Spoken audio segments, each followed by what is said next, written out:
L'actualité, c'est aussi l'ouverture ce jour de la 47e réunion du Conseil des ministres de l'OHADA, l'Organisation pour l'harmonisation en Afrique du droit des affaires.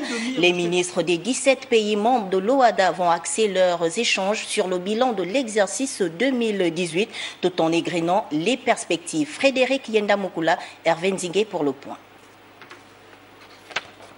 Réunion du Conseil des ministres de l'OHADA, le bilan de l'exercice 2018 du Gabon, présidé par le ministre d'État Edgar Anissé Mboumboumouyakou.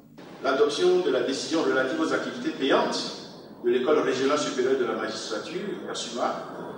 Ce texte a permis de doter l'école d'un cadre juridique approprié pour la diversification de l'offre de formation et le déploiement d'activités génératrices de ressources et la prise des orientations précises en vue de l'édification de l'immeuble siège de l'OHADA viendront couronner avec éclat les réalisations du Gabon au profit de notre commune organisation.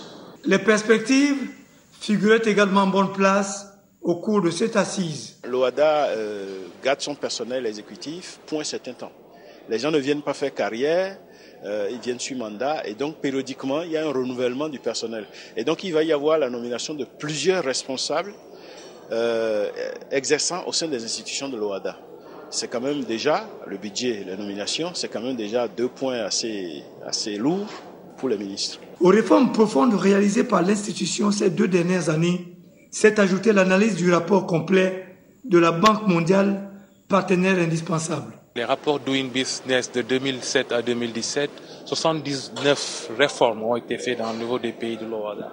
Donc c'est des résultats assez salutaires qui touchent non seulement les pays les plus développés de la région, mais aussi les pays qui sont dans les conflits.